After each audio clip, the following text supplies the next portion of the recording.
Nous allons parler des pages dans WordPress. Alors, les pages, en général, sont statiques. Ils ne sont pas susceptibles d'évoluer au fil du temps. Et en général, ils ne sont pas destinés à recevoir des commentaires.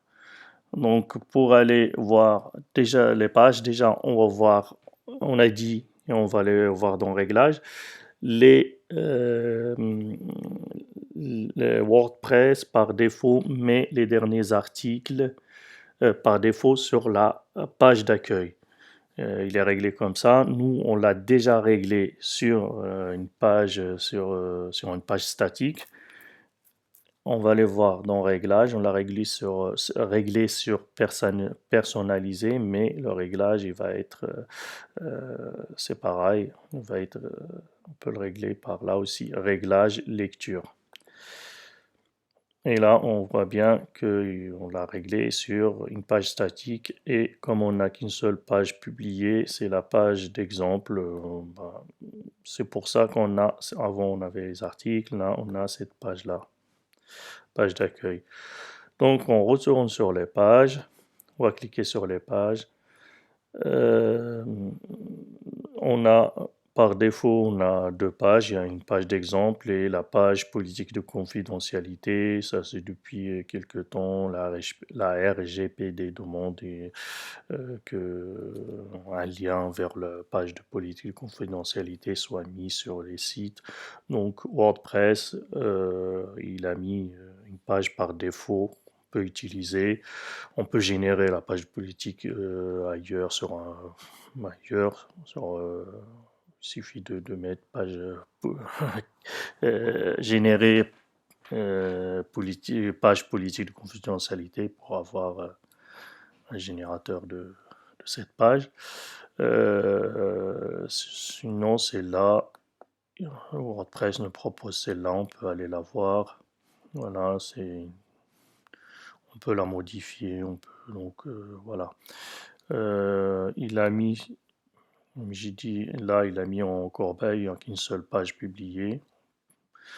On peut l'enlever de la corbeille de toute façon, enfin du brouillon. On peut l'enlever le brouillon. Là, on n'a qu'une seule page de publier. On clique dessus, c'est bien notre page. C'est bien cette page-là qu'on a ici. Donc,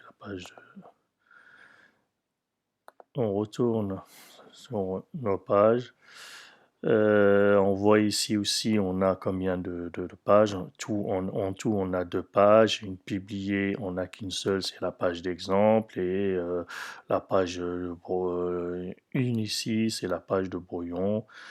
Voilà, après, si on veut faire des actions groupées, par exemple, mettre tout en corbeille, là on a déjà en corbeille, mais si on veut mettre, par exemple, les deux à la corbeille, on met ici les deux à la corbeille pour les mettre en brouillon, par exemple. Euh, Sinon, pour ajouter une page, euh, on va aller sur Ajouter ici ou ici, comme on veut. Enfin, donc on clique dessus.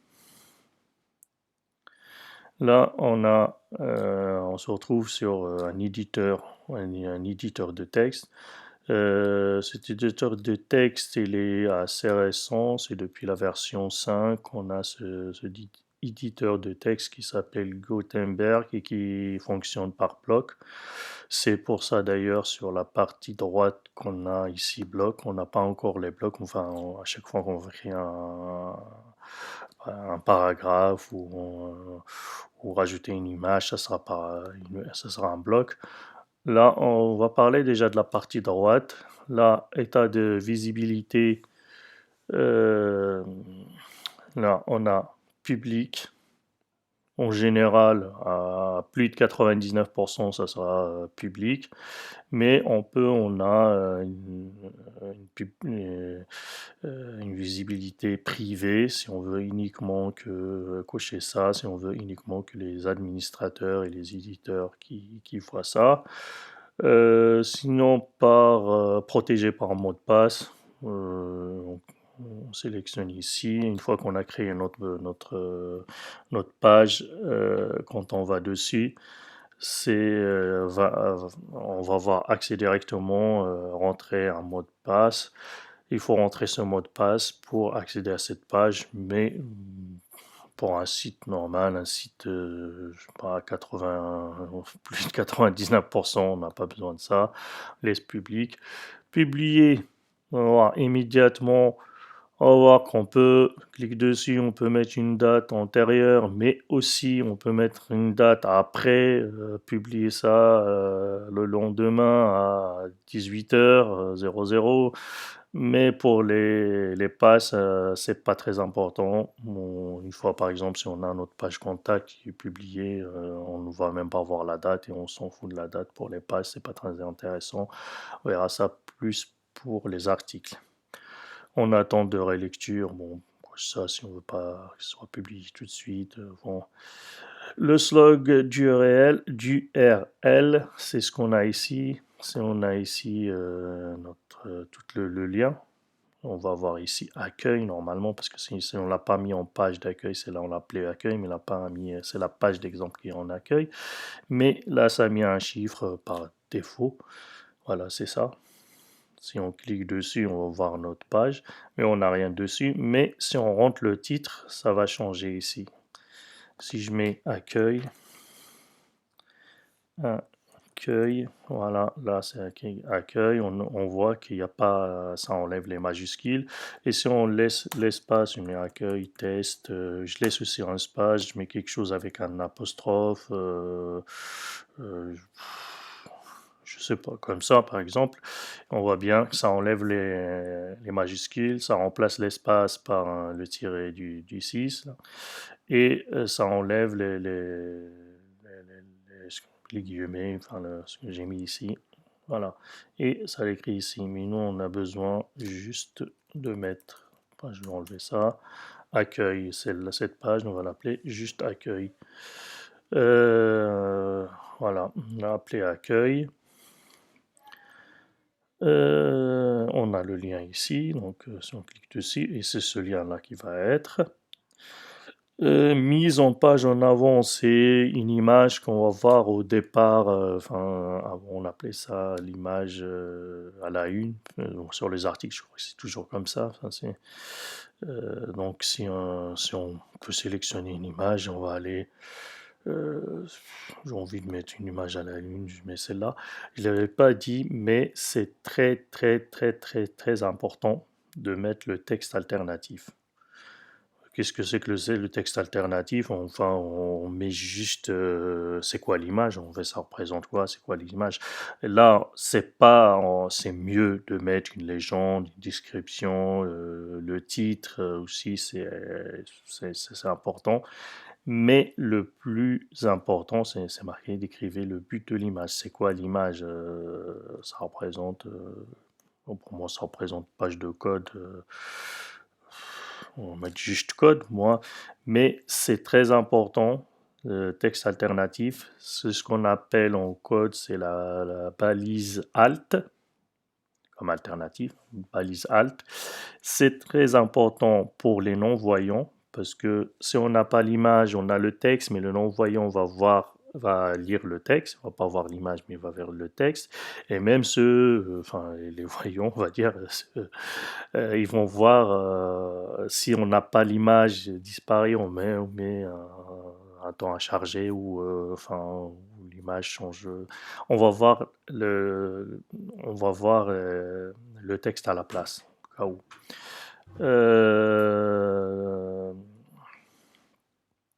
Là, ouais, on a dit ça c'est important et aussi c'est très très très important pour le SEO, pour le référencement. Donc une fois qu'on a sélectionné l'image, on a mis notre texte alternatif, c'est mieux aussi de remplir ça, donc, si on veut, mais très important le texte alternatif. On définit l'image. Là, c'est l'image qui va, si on veut prévisualiser déjà notre page. Là, on n'a rien écrit, on a juste écrit accueil, le titre, et on a la page, elle a une prévisualisée dans un nouvel onglet. On va mettre ça parce que là, c'est un sélection d'ordinateur ou sur une tablette ou sur un mobile, comme on va le voir. Je vais laisser sur ordinateur. On va voir ça. Et voilà, ça affiche c'est l'image qu'il va mettre en premier. Et après, ça dépend des thèmes. Celui-là, il l'a mis en premier. D'autres, ils vont le mettre peut-être. Ils vont peut-être mettre le titre avant. Mais c'est la. Voilà, on laisse comme ça. J'enlève ça. Euh, Qu'est-ce qu'on peut dire? Là, on a mis une image. Là, autoriser le commentaire. Je veux dire, c'est. Non, j'en ai pas besoin. C'est les commentaires, c'est plus pour les articles. Donc, les dates, les commentaires, ça ne nous intéresse pas ici. Page parente. Donc, page parente, c'est quelle page parente par rapport à cette page d'accueil. Là, si je retourne ici, et parce que j'ai pas publié pour qu'ils prennent en compte, là j'ai prévisualisé, mais si je publie déjà ma page pour la voir, on va mettre publier immédiatement. Bon, publier, bon, on a besoin de ça. Publier, là on va voir, on a déjà une page d'exemple, mais je vais voir ici la page enfin, accueil. Même si on n'a pas encore créé le menu, on verra après.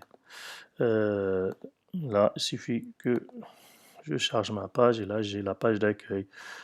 Si je clique dessus, je vais aller sur ma page d'accueil. Et là, vous voyez, là, c'est marqué accueil. Là, c'est pas marqué parce que justement, j'ai mis la page d'accueil, c'est la page d'exemple et celle-là, je l'ai appelée accueil, on le mettra après. Si je clique dessus, c'est la page d'accueil. Et si je veux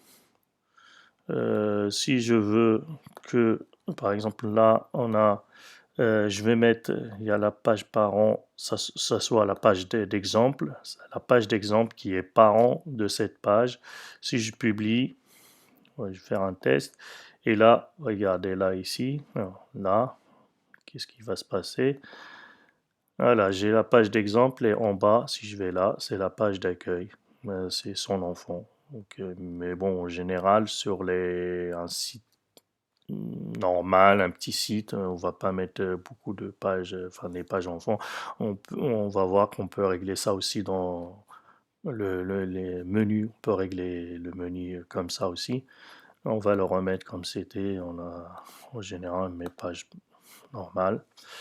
Là, l'ordre, je pense, si on a plusieurs pages, c'est laquelle qui soit en premier. Donc là, c'est plus.